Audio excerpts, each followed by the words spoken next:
If you only had one anadromous fish to fish for till the end of time, which would it be? Steelhead, Atlantic salmon, or Chinook salmon?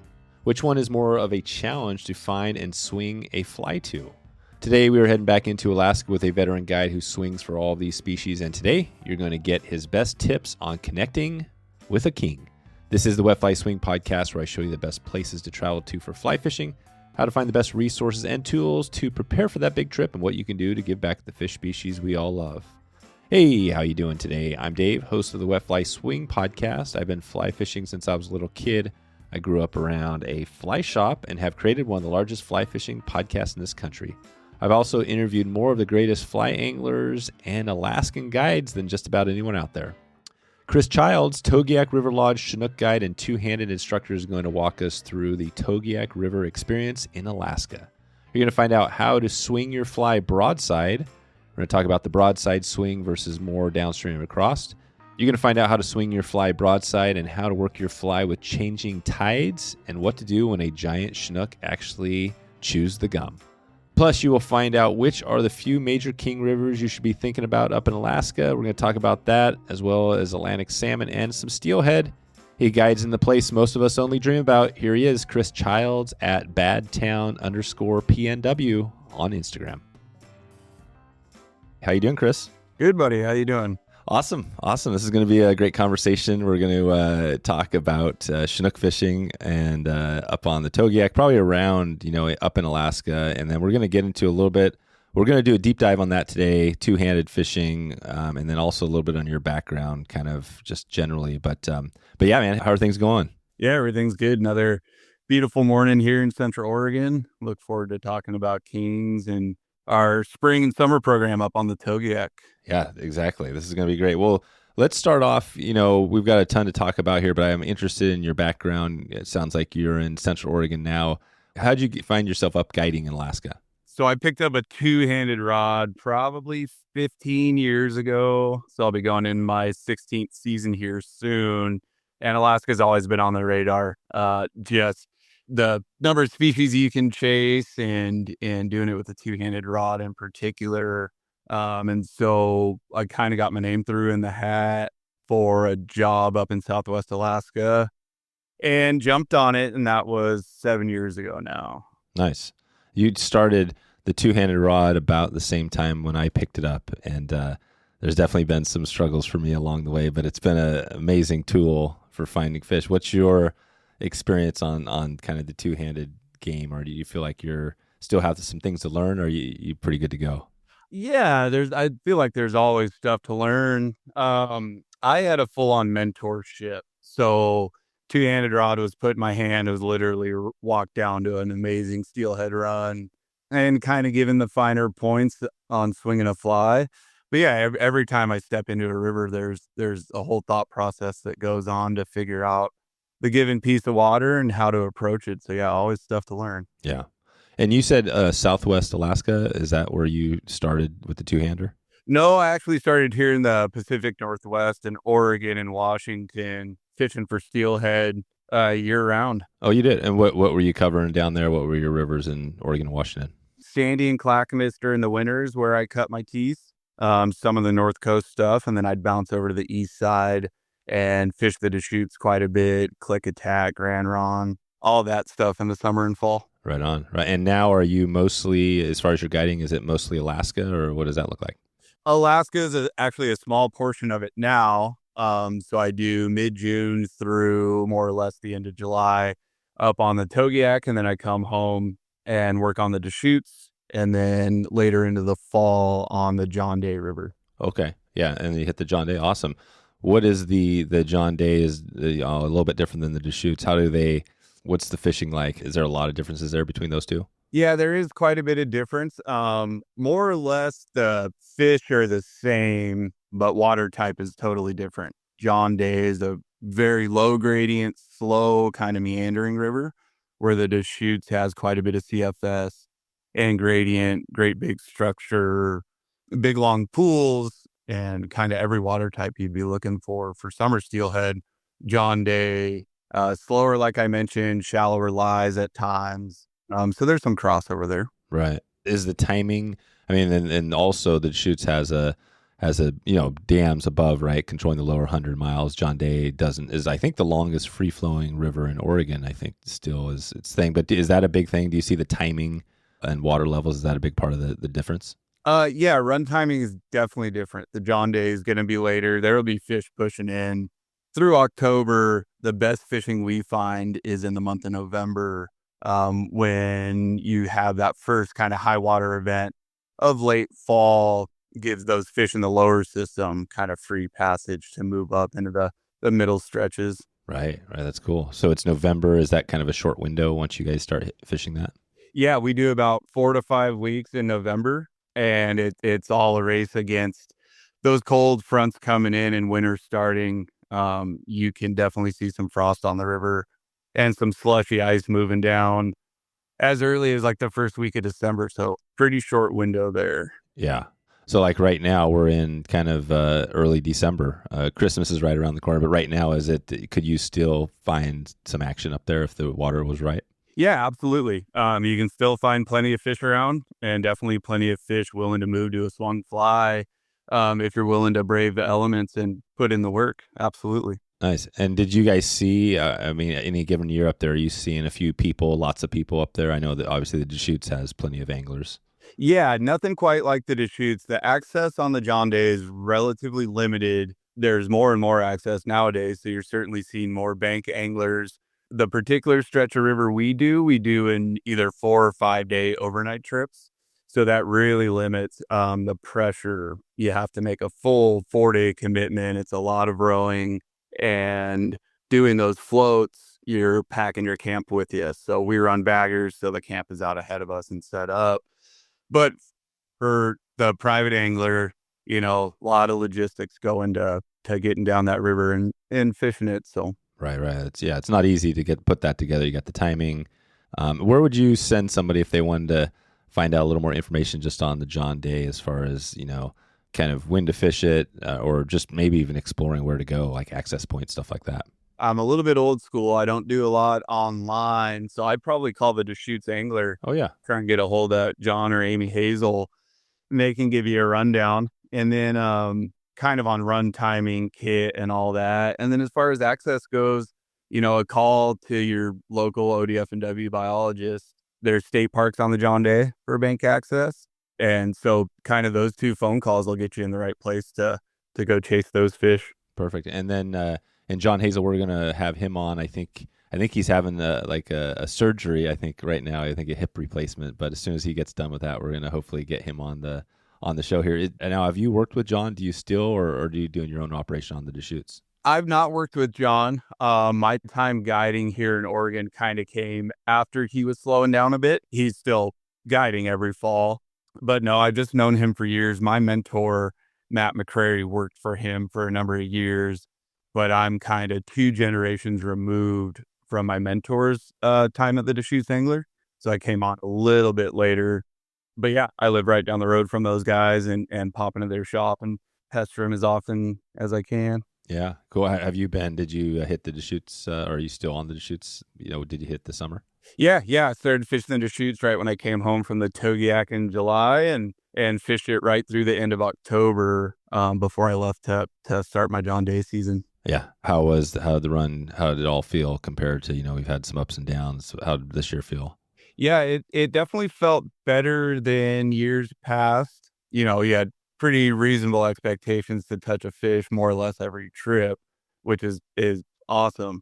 We had some struggles early in the season, good numbers of fish coming into the lower river, but with temperature barriers and pretty warm water, it was a bit tough. But once the fish get above those falls, they're pretty well distributed around town. So good.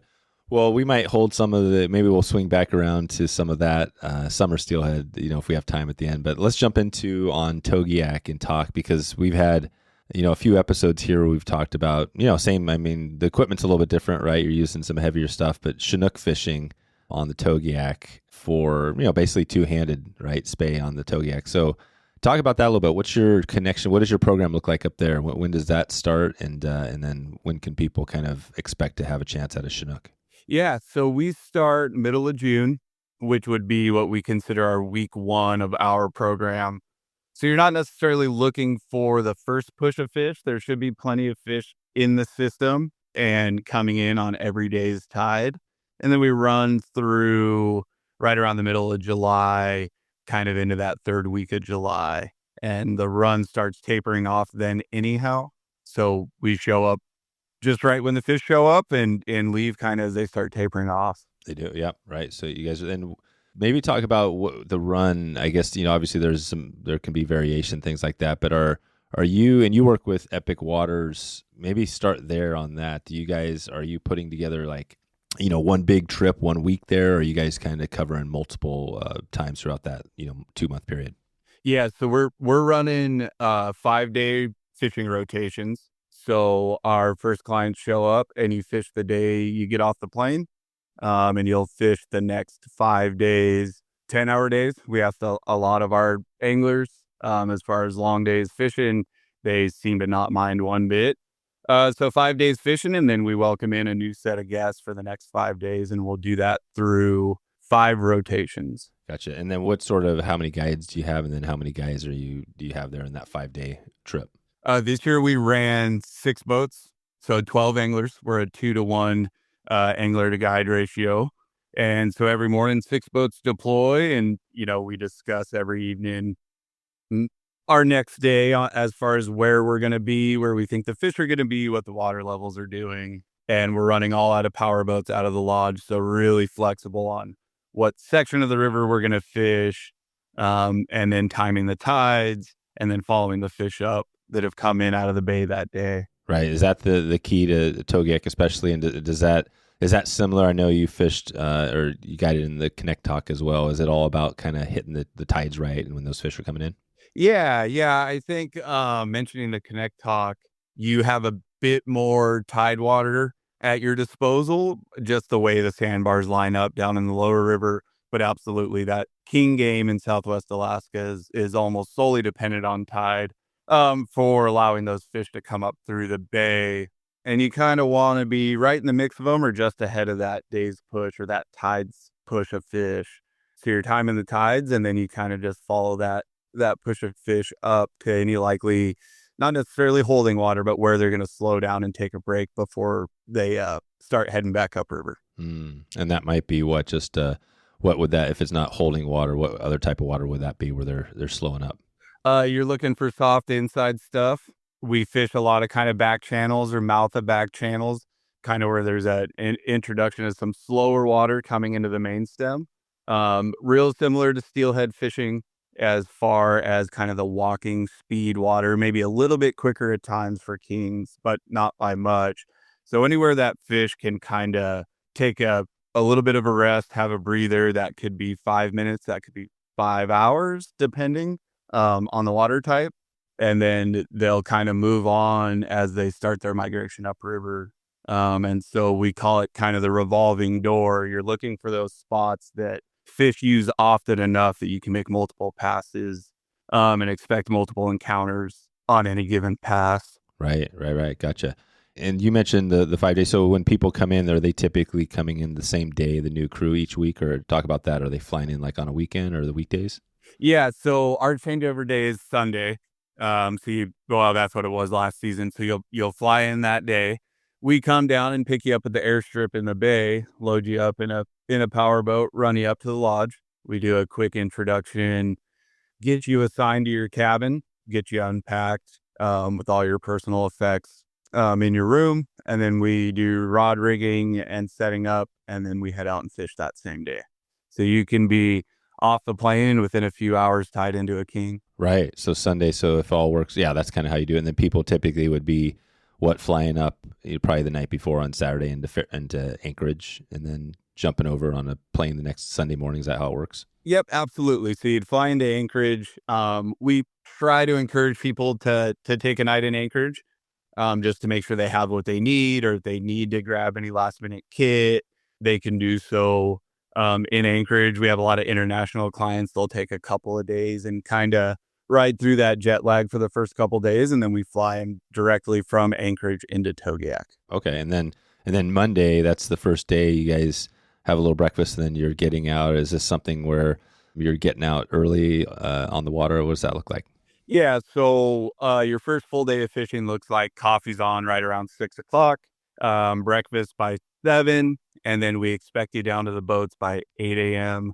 And we fish through till 6 o'clock. So it's a 10-hour day for those next 4 days of fishing. Okay. And if you had a changeover, you'd have the group on the other end that was wrapping up on Saturday, and then is that how that works? They're heading out Saturday, you're taking them in, and then, or are they taking them in on Sunday? Correct. Yep. So changeover day, the new anglers come in as that week's anglers fly out.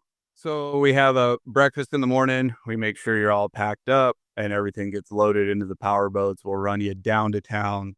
You'll hop on the same plane that the new anglers are coming off of, and then we'll run you up and start the new rotation. There you go. And start it up. And when you have maybe talk about that first day. I mean, you guys you're out there the whole season, so you kind of know what's going on. But as that new crew's coming in, are you thinking, hey, the day before we had this going on, and then you're looking at the tides? Maybe talk about how the tides work. These are kind of a couple of different tides per day. Maybe describe that, and then how you guys are like when prime time is there.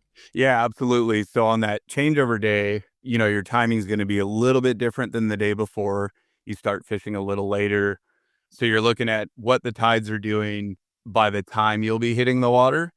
And the tides don't necessarily dictate fish being in the system, or at least in the lower system that we're fishing, but they dictate where you'll start your day.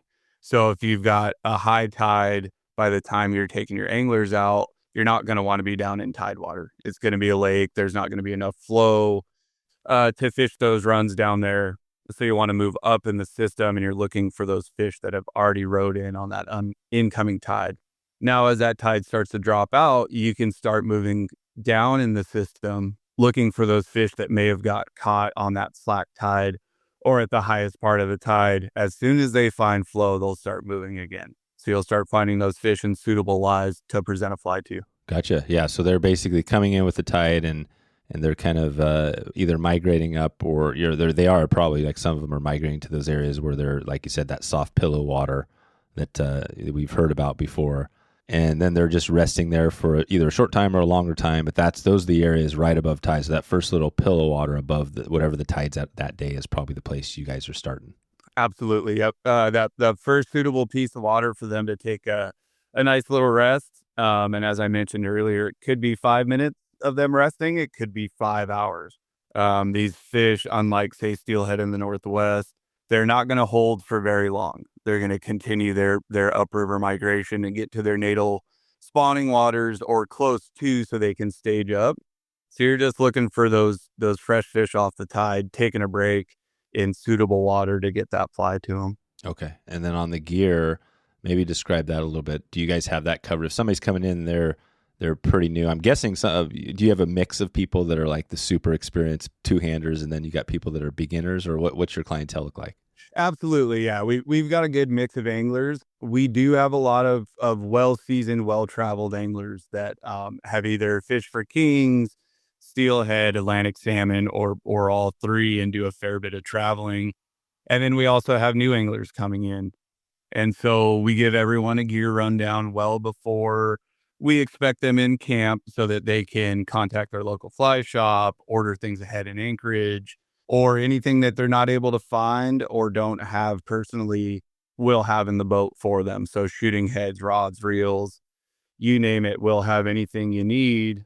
And we've got guys who have never seen a spey rod, all the way up to guys that have been doing it, say in the Northwest, since the introduction of a two-handed rod. So good mix of clients. Yeah, good mix. Okay. And then maybe talk about that a little bit, just on the gear. What is your typical Chinook two-handed setup and the line there? I would say the most common rig you're going to see is something like a 9140, so a 14-foot 9-weight. I like a bit longer rod in the 14-foot range. 13-foot rods are certainly suitable for most water on the Togiak, but a 9-weight 14-foot rod is the most common. It is. And what is the extra length that gives you a little something over the 13-foot? What is the big deal there? I look at it as castability or mendability. You're going to have a little bit more control over your shooting head, being shorter with the Skagit. So you can kind of reach out, stay under tension and make amend in some of the bigger pools that we fish. Okay, and then the lines are your typical kind of the Skagit, and then you got some sort of a tip on there. Yeah, so we usually ask our anglers to bring up 2 setup if they have them. If they only come up with 1, then we'll provide a camp rod. And so it's going to be your standard floating Skagit head with typically a 10-foot or 12-foot sink tip, and then some sort of multi-density Skagit, so like your fist head, or with the same 10 or 12-foot sink tip on the end of that. Okay, cool. And what's your, I know there's all the lines are great out there. Do you have a line choice that you find yourself using a lot, or as far as brands? Yeah, I'm an airflow guy. That's what I started fishing with. And that's the fist, right? The floating intermediate sink tip. Is that the fist? Airflow. Yep. So it'd be the fist, or you got your Skagit Scouts, would be your floating Skagit head. Then they also do their flow tips, which we use a bit, and then straight sections of their T material as well. Nice. So that's pretty, pretty standard stuff. What is the difference, if you've got somebody who's been fishing steelhead swinging with the two-hander versus Chinook? Are there big differences if they're getting, I mean, it sounds like a little bit heavier rod, but other than that, are there a lot of similarities? Yeah, there's really not. The water type is a bit different in how we approach it. If you were in my boat on any given day on the Togiak, I would probably be discouraging you at casting at that 45-degree angle and want to increase that angle somewhere up to the like 60 to 70 degrees. So more of a broadside presentation for kings, which you do find fishing for steelhead as well. But just the water type that we're fishing, we want to have a bit of a belly in our line. And so increasing that casting angle, and at times it'd be plumb square, 90 degrees to the current that you're fishing. But other than that, if you fish for steelhead, whether that be Oregon, Washington, Great Lakes, South America, wherever it may be, a lot of that stuff translates over. Yeah.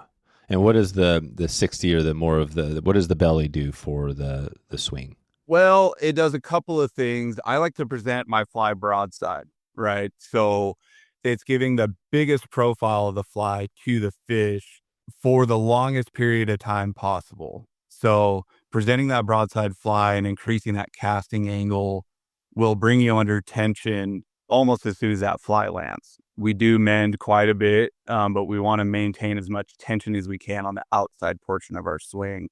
The main difference, I would say, between steelhead and kings, as far as that presentation goes, is where they eat in your swing. Those kings will eat on the as soon as your fly lands, the very outside of your swing, and anywhere kind of through that first third and down into that middle third of your swing. We don't get a lot of hang down fish, so we're not concentrating on setting up that portion of our presentation. We really want that fly fishing to the outside of the swing as soon as possible. Right. Gotcha. And so on the hang down, so there's not a lot of hang down. Is that just because the fish aren't in that water, that slower water? Or why do you think that is? Yeah, correct. Well, it's not even the water speed on the inside of your swing necessarily. Sometimes you'll be standing in water that is faster than the water you're fishing on the outside of your swing. Right. Yeah. Yeah, so it's depth and pace with these fish. They really like a particular pace of water, and they like a good amount of depth. So you're finding that on that outside portion of your swing. Where steelhead, say in a high water situation or in a nice boulder strewn run, they'd be comfortable to hold a little bit further to the inside. Where kings, you're going to find them in that bit of heavier water on that outside portion of the given pool you're fishing. Nice. This is great. And then once you get, let's take it to the hookup. Well, what is that sort of the touch? So you're swinging this thing, it's straight across you or maybe 60 degrees, but talk about that. How does somebody make sure they get a touch that the fish is on?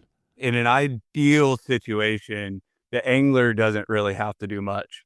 But I would say as far as when that grab comes with kings, anglers at times are a bit surprised at where the grab comes. It could be just as soon as that fly lands and comes under tension, or in that early part of the swing, like I was saying. So with a bit of pace on your fly and that broadside presentation, you're mega tight to your fly.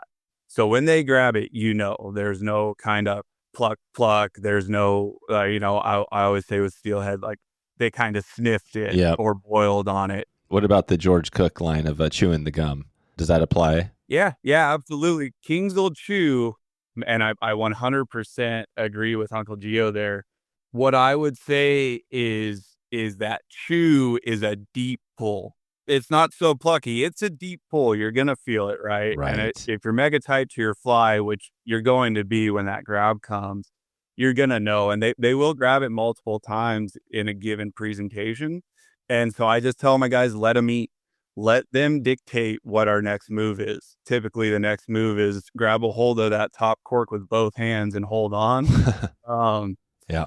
there's no question about it. When a king grabs your fly and turns on it, there's no question that fish just grabbed that fly. And at that point, it's hold on and let them dictate that the first part of that fight. Yeah. Just let them do it. Yeah. You're not going to get it sounds like you're not going to get the Deschutes steelhead that's just like a tap or a very light, subtle bump or any of that stuff. This is just they're chewing the gum pretty hard. Absolutely. And rarely are we going back to one of those fish that say, grab the fly and dropped it or grabbed it multiple times. Rarely are we going back with, say, a comeback fly or changing colors, changing depths. That fish will typically grab it if you let him eat. So just continue your swing on, maintain tension on that fly, and you're leading it around with your rod. They'll typically grab it. They're not very shy. If you get it in front of them, they're very willing fish. They're going to have that fly. Okay. And is this, everything we're talking about, is this similar to the Kanektok or any other place you might fish for kings? Yeah, absolutely. Kanektok is a little bit different. As I mentioned earlier, you're fishing kind of long sweeping gravel bars, which are very user-friendly, very enjoyable to fish. And you can fish, if you wanted to fish 200 yards of suitable water, it's there for you. What I noticed on the Kanektok is on those big pushes of tidal fish, you're kind of broadcasting a fly to whatever's going to climb on. On the Togiak, not having those long stretches of tidal gravel bars, you're more targeting what I would call big dog water. You make a good cast, good long cast, set your mend with some reasonable certainty. If something grabs the fly, it's going to be a good fish. Yeah. It's going to be a Chinook. Exactly right. And probably a good size adult. Where some of those inside fish, if you're letting your fly hang all the way down, you'll start picking up jacks and some at some point in the season. But it just seems that the Togiak lends to hunting those big fish more so than fishing a big sweeping gravel bar on those big tidal pushes of fish, which is really enjoyable. That's cool. And so these aren't big sweeping. So how is the habitat a little bit different than the Kanektok if they don't have the big sweeping gravel bars? What do they look like? It varies greatly. We certainly have big sweeping gravel bars on the Togiak that you're going to be standing, something like ankle to knee deep. But then we also fish stuff that's like cut banks where you're pushed tight up against the cut bank, plenty of room to cast, but you're fishing a pretty well defined deep trough rather than that kind of gradual drop off that you would find. We do some fishing from the tops of the cut banks as well, which you don't do on the Kanektok. So more, I would say, Atlantic salmon style setups, not necessarily a manicured bank like you'd find in Scotland or Norway or whatever, but, a lot of stuff off your right shoulder, kind of single spey, touch and go casting. And those would be the pools where the depth that you're targeting is more to the inside of the bank that you're fishing. Oh, right. Yeah. So it's got a lot of variety of water type. If a guy wanted to fish 200 yards of gravel bar, you can certainly do that in tidewater, or you could fish a pool that's kind of a 10 cast pool, which is pretty exciting. In those 10 cast pools, if there's a fish there that's willing to have your fly, you're going to know it. Huh. That's sweet. And are you guys typically motoring up with the jet sleds, finding a bar and just kind of fishing that for an hour and then hitting another spot, or are you staying longer? Yeah. The tides kind of dictate that. In the lower system, you kind of fish right up until your fly is no longer moving on that high tide because it will lake out. And then the way I approach it is I always try and see what's coming on that day's tide. And Chinook in particular will tell you if they're there or not. by either having the fly or blubbing. So they're going to porpoise. They're going to let you know they're there. That could be one or two fish within, say, an hour fishing at a given spot, or that could be every fish on that day's tide seems to be willing to show themselves. Oh, wow. So you might have a lot. Like, how many fish do you think in a run? I guess it depends on the size, but how many fish do you think might be in one of these runs where you're seeing them blubbing? So a blubbing fish is typically a moving fish. They'll certainly blub when they hold as well. On a good pool down in tidewater, we'll say an hour's time, that seems to be a reasonable amount of time to know if fish are there or not, to make a pass or two on some of these longer runs. You could see a couple dozen fish show. Oh, wow. Amazing. Varying size, of course, but they're definitely not shy about letting you know they've entered the system. Yeah. Have you guys ever tried to get them on dry flies at all? I've heard that that's pretty hard to do. I've done some of that. Yeah. It takes, I think, a particular fish and a particular type of water. I've not had a lot of success with it. I've caught some jacks and stuff, in the 4 to 6 pound micro jack range. I'm kind of in the hang down on some dry fly stuff. But we do catch them pretty close to the surface at times. I've seen a fly land and not sunk more than 6 inches, and a king open up a great big hole in the water and take the fly. So wow. We talked Kanektok, Togiak.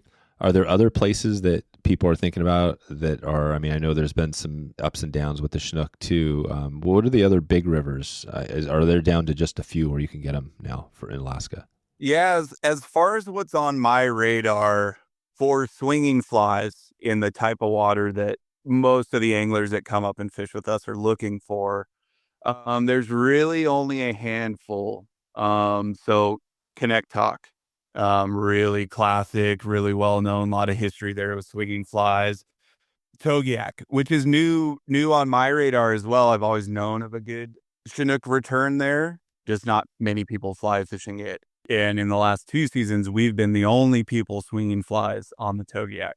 So if there's somebody swinging flies, they're from our lodge, you're going to have dinner with them that night, nice. Which is pretty special. And then going back through like the interior of Bristol Bay, you're around the corner and you've got the Togiak. Oh, yeah. Which has a healthy return and plenty of suitable fly water there as well. And then you kind of bounce down to the peninsula. So you got the Sandy and Hoodoo. And I know guys that work on both of those systems. Exceptional fishing, remote, beautiful landscape. So I would say those are the big ones for the Southwest region. Good News has a good return as well. I've not fished it, but I know a number of guys who have worked up there and fished it. A little bit different water type, but another excellent place to go and fish for kings. That's it. Nice. And we'll talk about that. You mentioned the lines a little bit ago on that, the dry versus the sinking. When are you breaking out the differences, the different lines there? Really, water type's going to dictate it, or even the fish for that given day. So the pool you're fishing, whether it has snags or it's a bit shallower and those fish are riding up onto a flat versus a deep trough, is going to dictate which rod you grab out of the boat. And then water temperatures as well. The water starts to warm up, gets right around 50 degrees. You can go a bit lighter. Those fish aren't going to be down near the bottom. They're going to be happy to suspend somewhere in that kind of middle water column. So there's no need to really dredge them. One thing I've seen with kings is everything you read and most people you talk to, big, heavy setups. It's absolutely true. You want to get down to the fish, but you don't want to run the risk of being under the fish. And then being under the fish, unless the fish are blubbing and happy and showing that they're there, you'd never really know if you were fishing a pool that had kings in it at all if you're under them. So you're going to be missing opportunities there. So it's finding what that given pool and what those fish, where they're resting in the given pool. And so, yeah, water type, water speed, and temperature is going to dictate. Okay. And then and as far as how deep they are they going to be similar to where a steelhead might be lying off the bottom? Yeah, I would say so. Winter steelhead. So I look at kings more like winter steelhead as far as where they're lying. But I think people would be surprised at where kings are sitting in the pool. not nearly as deep as we think most of the time. There are exceptions where, you're going to have a fist head, 10 foot at T18, and about as heavy a fly as you can comfortably cast. That's what's going to be required for that day's session or that pool. But on average, T14 in the 10-foot section, 12-foot section on a floating line is going to get it done, and a moderately weighted fly.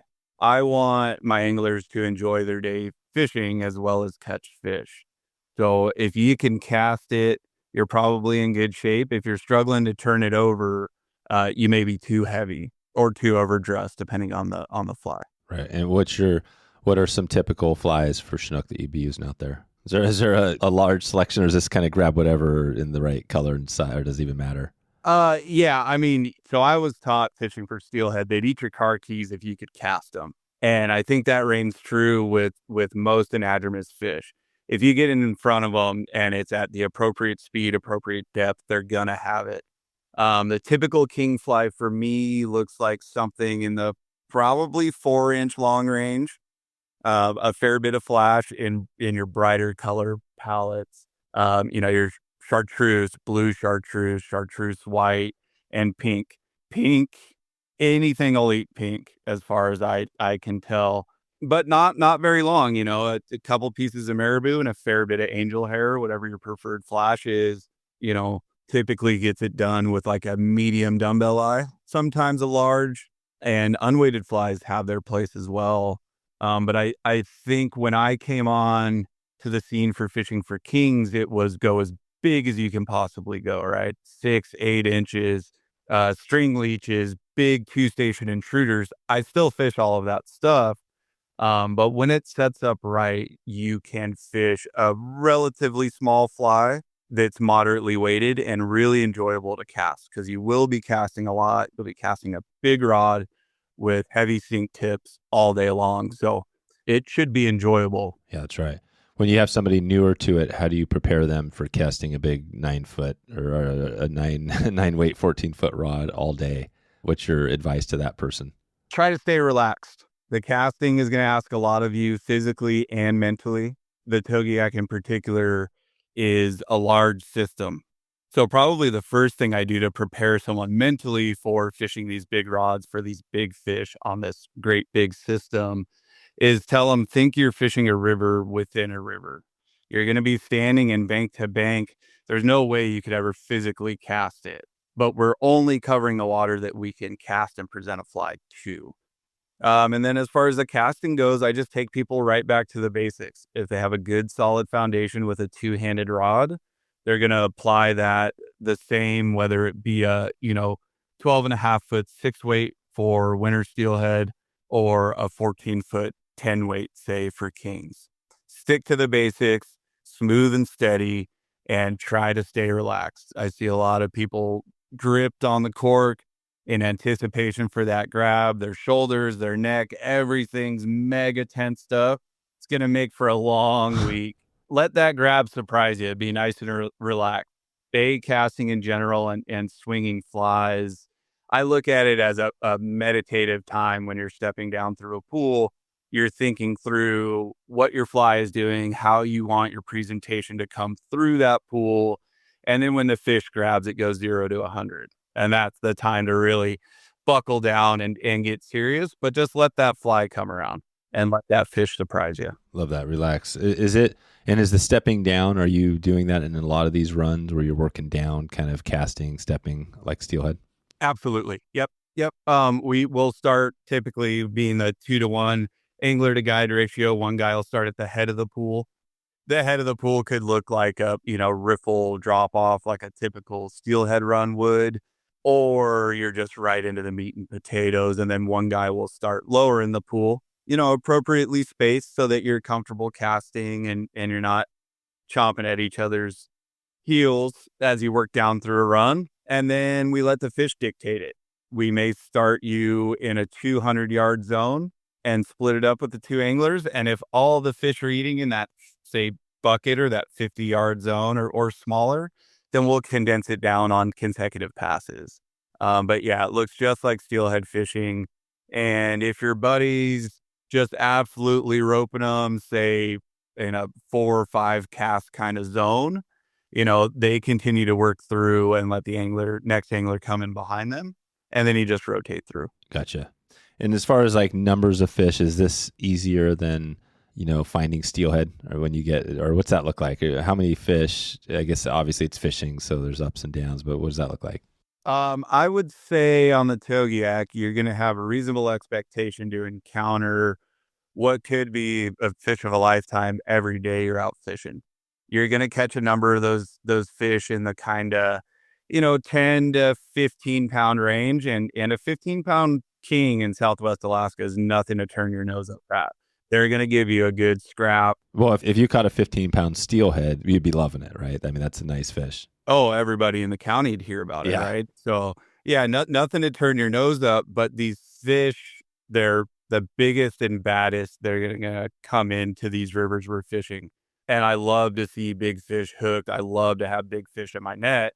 But a reasonable expectation at one of those a day, or maybe a couple chances at those a trip, is probably where we're at. And then you're going to catch a number of them in that, 10 to 15 pound range. And then every 5-pound increment you go up in size on Chinook is a big step up. The difference between a 15 and a 20-pound fish, or say a 20-pound fish and a 25-pound fish, you're going to know it. Totally different beast once you get up over that 20-pound mark. And so you'll notice with us on the Togiak, where we park our boats is super important. It's not exactly the best place to park for where you're going to start the pool, but it's the best place to park the boat so that we can get into it and give chase when that king leaves the pool. Oh, right. So so that's the next thing you got to fish on. So you're not just necessarily going to be able to just, land that fish. You might have to go chase it. Yeah. More often than not, they're pretty cooperative, but they will go on 3 or 4 big blistering runs, but you always have to be prepared for that fish to leave the pool. You can do everything you can with, a nice stout rod, a good sealed disc drag reel. You can crank down on them, but there's no stopping these fish. And so it's our job as the guy on the net and the guy on the tiller, your guide, to decide, okay, it's time to get in the boat. And there's been a lot of times where I quickly realized I waited too long. Yeah, right. And we're probably not landing that fish. And that's nothing on the angler, or it's just these fish are just unruly, big, formidable opponents. Yeah, they're the biggest. They're the kings, right? They're the biggest of the salmon that are out there. So when somebody hooks up with this fish and it's just run like crazy, should that person be kind of locking down the drag? Like, how do how does that work? As far as how do you slow them down if they're going? I would say the initial grab, whether it be, they just turned on it and ran, or you had them chewing on it and they maybe ate it a little further down in the swing, they're going to go on a big blistering run. As soon as they know they're hooked, or they feel that tension of your rod and line, they're going to run. They're going to try and evacuate the area and get away from what is probably a predator threat at this point. I would say in that first run or two, there's not a lot you can do. And there's not a lot you should do. You should maintain tension. You should have, relatively tight drag. Yeah. How is that drag? Because you think about that, like, what is too tight? How do you know to get that right tension? How do you know when you're setting up your clients' reels? Yeah. So I am of the school of I start a little bit looser on my drag. Not so loose that it could result in a bird's nest, or if the fish takes that initial run and comes to a screeching halt or turns around in the pool, that it's going to have a lot of slack out there.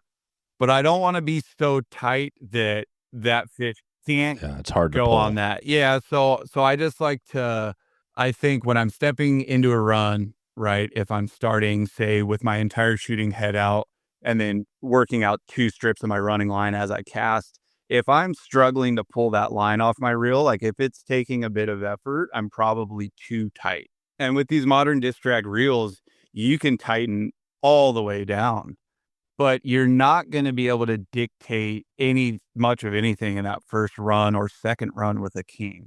You got to just let them run and stay tight to them and try and anticipate when they're going to stop, and when they may turn on you. So yeah, I always think that tightening down a loose drag on a reel with a fish on, I trust it way more than trying to loosen a tight drag. I've seen a lot of things go wrong with a reel too tight, and then you loosen and you free spool or you bird's nest, or so a lot of times I step in while my angler's fighting a fish and I'll either tighten down or loosen up. I try and keep an eye on my guys because a lot of people will want to tighten down. They feel that's a little too loose. So I try and keep an eye on my anglers, and make sure they're in that sweet spot where the fish can freely run, but you're still able to maintain tension. Yep. And is it, when you think of a steelhead, like just your typical how you would set your drag for a steelhead, is it similar or is it a lot tighter than that? Yeah, it's real similar, right? Like in Oregon, on the rivers I fish, you want a steelhead to grab a fly. Yeah, and it's almost like the click and pawl, right? You've got those reels which aren't even drag. I mean, it's kind of this different thing, and that works for some people, right? You probably should have more experience if you're going to use one of those reels, but yeah, you don't need it cranked down like super tight. Exactly right. Yeah.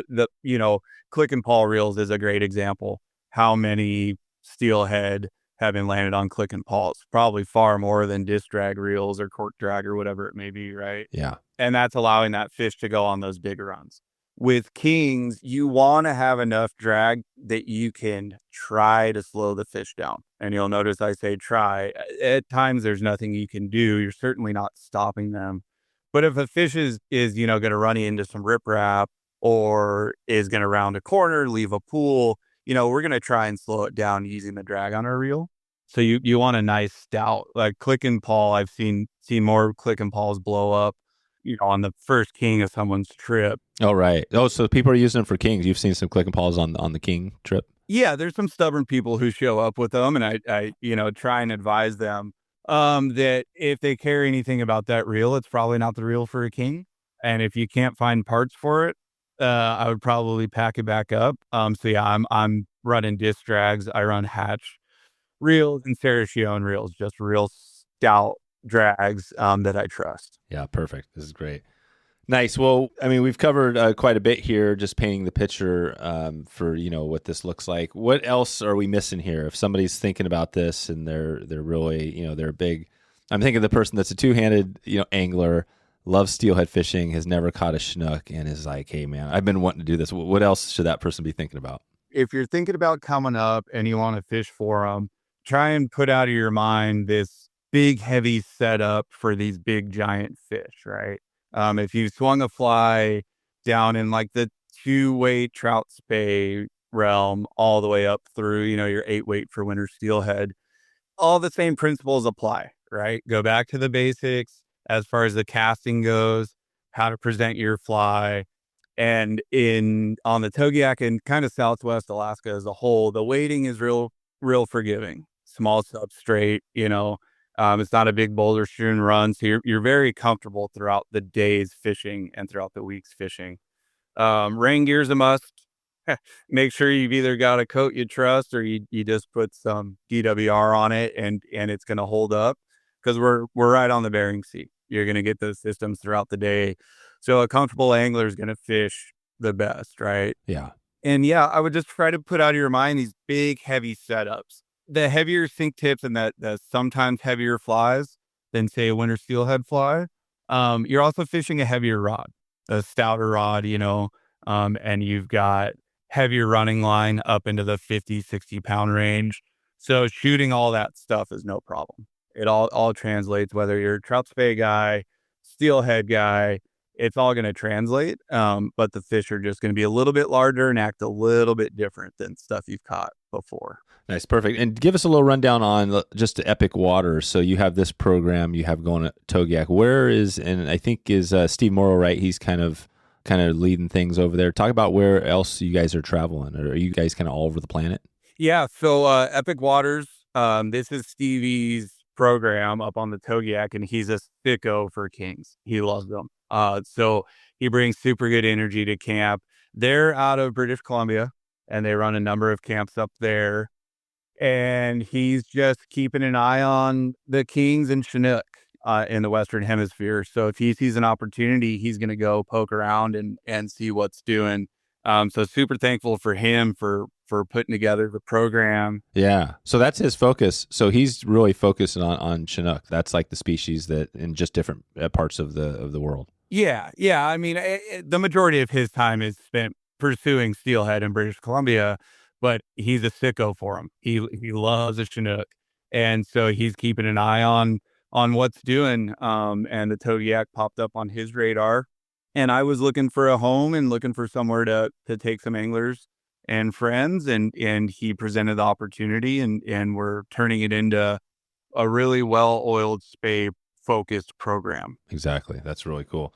Nice. Well, I think this is great. We're going to take it out here really quick. This is kind of our bucket list trip segment. This one is presented by Togiak River Lodge today. We're going to be hopefully getting up there this coming summer and doing some work. And I'm not quite sure. I think obviously Chinook is huge, but there's a number of different species that are up there. But for you, what else? It sounds like you've done a lot on the two-handed game. Do you have any locations around the country, the world that you're looking, still on your bucket list you want to hit up? Yeah, absolutely. I've been traveling over to the UK, Scotland in particular, the last handful of years for Atlantics. That was bucket list for me. But once you get a taste, you want to start seeing all the other rivers, right? Yeah. So Norway, Sweden, Iceland are all on the bucket list for me. And then, I'm fortunate to live in the Northwest, right in the heart of steelhead country. So I've got to fish a lot of what was my bucket list over the last 15 years. And now I'm looking abroad, right? I'd love to get down to South America and see what their Chinook are like, see what their steelhead are like, and then continue to pursue Atlantic salmon all throughout Europe and the UK. Yeah, exactly. That's one on my list too. The Atlantic salmon is, there's a lot of similarities, right, between steelhead fishing and even going back to some of the old books that were written, grease line fly fishing and things like that, right? The summer fish Atlantic. So had you had a chance? Have you hooked into a few Atlantics? Yeah. I've had some good fishing over there, both on the back end, which is in September, and then for their springers, I go over every end of March through April. Yeah, I've been able to find fish over there, and it's the same game more or less, right? Yeah. Like you talked about all the old literature and fly plates. You open a summer steelhead box from any given angler in Oregon, you're going to see some Atlantic salmon pattern. They're tied a la steelhead on a single iron and stuff like that, but translates really well when you go over there, and the people and the places are amazing. So yeah. If you had to pick one, I mean, obviously you mentioned a few big places, but for Atlantic salmon, where do you think is that top destination that is just, because you got the Norway stuff, right, which are bigger fish, then you probably have areas where you can catch more fish. But do you think there's still some, what would be your choice if you only had one? I would have to say Scotland.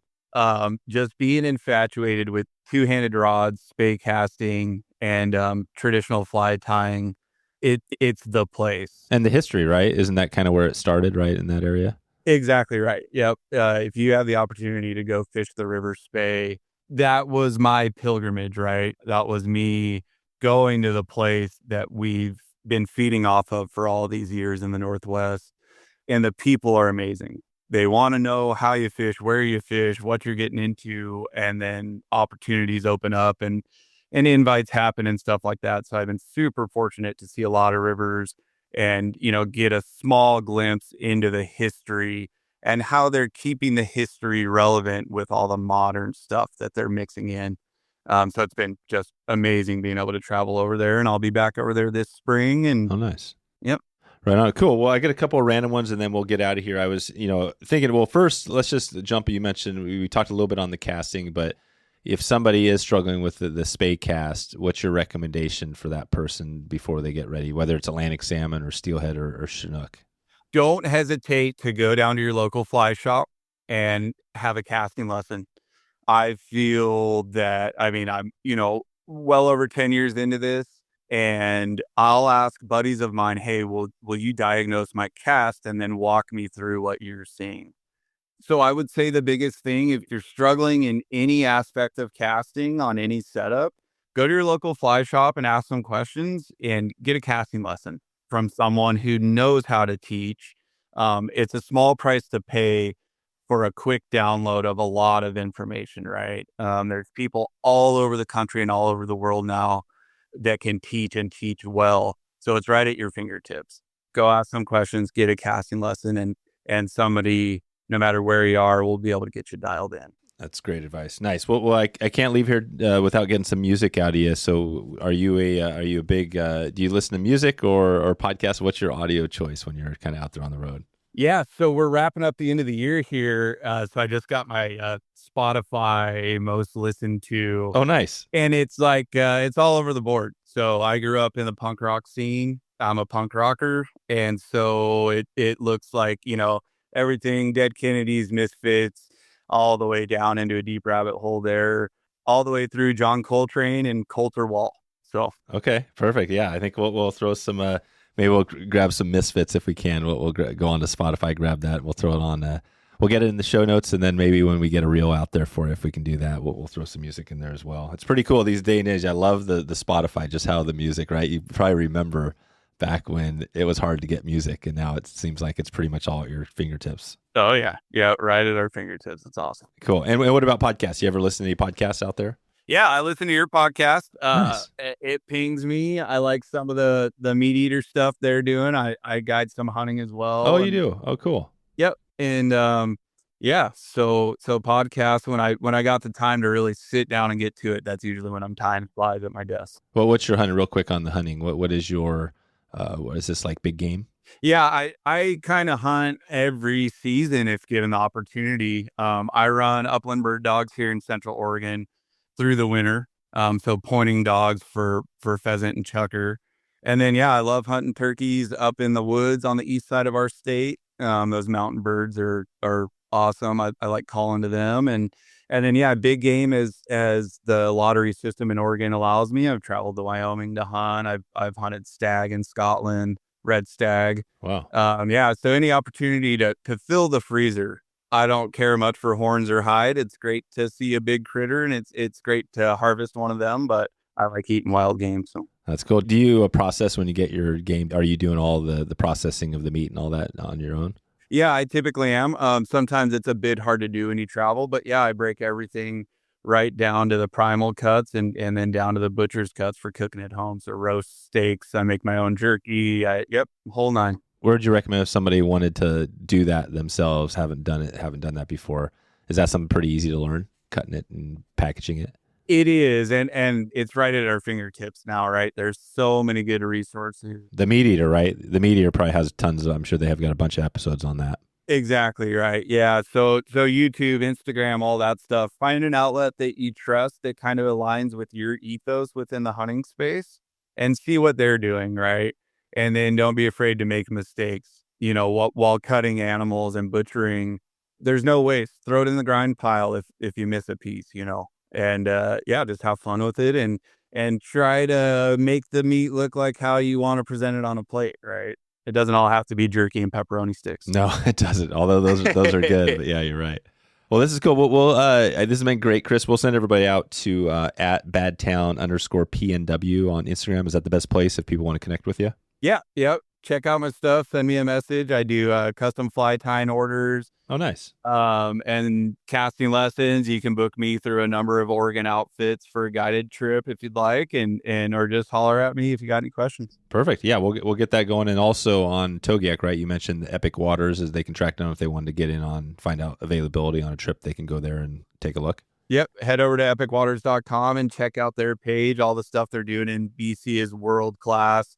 And scroll down and you'll find the Togiak spey page there. And if you have any questions that aren't covered on that page, just shoot an email and we'll get back to you. Perfect. All right, Chris. Hey, thanks for all the information today. This has been great. I love always taking the dive into anything anadromous fish, and Togiak is definitely on the bucket list. So yeah, thanks for all your time. Heck yeah, buddy. Thank you. Look forward to seeing you this summer. Amazing. Want to jump in here and let you know if you're interested in doing this, if you want to head up for Chinook salmon, a chance at swinging up for one of these, send me an email, dave@wetflyswing.com. I'm going to wait till I get enough people to check in that we can put together a trip here. So let me know if this is something you've been thinking about. If you're like a lot of us out here and this is on the list, now is the time, and it's right around the corner. Please follow this show before you get out of here, and you'll get that next episode delivered to your inbox. The next one is going to be in the bucket. We're going to be staying in the bucket and talking all things anadromous fish, and you have to wait to see what we have next. Brian's always got good stuff on In the Bucket, so stay tuned for that. The shop is going strong. If you're interested in getting a shot at getting into some of these trips, the best way to do that is to join the shop. You can do that real easy, wetflyswing.com/pro. And we got a little discount going on there right now. The shop is where we're hanging out, where we're building trips and we're talking. That's where you got to go. All right, I'm going to get out of here. I'm going to get out of here today. Appreciate you for stopping by all the way till the end. Even if it's whatever that is, wherever you're at, I'm guessing right now, maybe you are driving. Maybe you're on your way to Michigan. Right now you're driving up. You're going to be doing some steelhead fishing. Maybe that's on your list right now, and you're just checking this because you've been hearing about Chinook salmon. So if that's where you are, if that's you, you got to send me an email, dave@wetflyswing.com. Let me know. And anybody else out there who I haven't connected with yet, I would love to hear from you as well. Send me an email anytime. All right. Appreciate you. Thanks for stopping in today, and I hope you have a great morning. Hope you have a great afternoon or a wonderful evening, wherever you are in the world, and I appreciate you for stopping in today. We'll see you on the next one. Thanks for listening to the Wet Fly Swing Fly Fishing Show. For notes and links from this episode, visit wetflyswing.com.